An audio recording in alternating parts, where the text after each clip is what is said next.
Aktres na si Megan Young na-experience ang pregnancy cravings.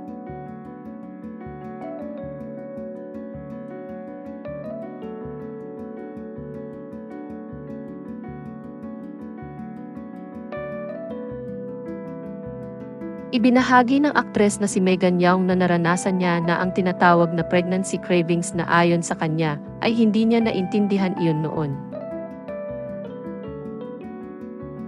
Ayon pa sa kanya, parang nariwire ang utak niya at parang sinasabihan siya ng kanyang utak na kainin ang mga pagkaing hindi niya nakasanayang kainin o hindi kainin ang mga pagkaing nakasanayan niyang kainin.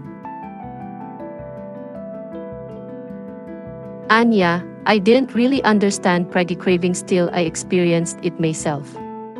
It's like my brain has been rewired and is telling me to eat food that I didn't normally eat or the other way around.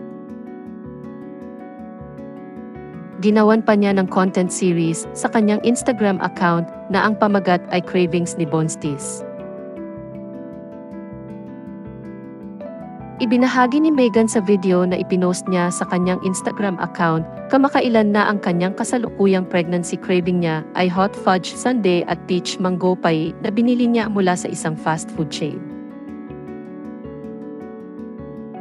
Bagamat inamin niya na plain sundae ang usual na kinakain niya, makikita sa video na pinagsabay niyang kainin ang hot fudge sundae at peach mango pie.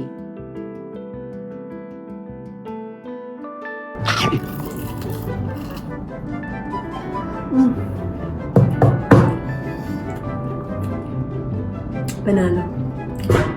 Oh my gosh. Buntis ka man o hindi, perfect. Bukod pa rito, ibinahagi ni Megan sa kanyang post na hindi siya umiinom ng kape sa unang trimester ng kanyang pagbubuntis. Anya, I was amazed when I didn't wanna be near coffee during my first trimester.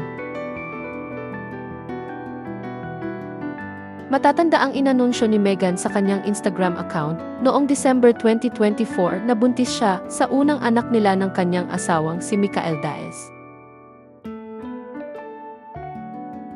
Ibinunyag naman sa gender reveal na lalaki ang magiging anak nilang dalawa. Ikinasal sina Megan at Michael noong January 10, 2020 sa Calaruega Church sa Nasugbu, Batangas at noong January 25, 2020 sa San Roque Chapel sa Subic.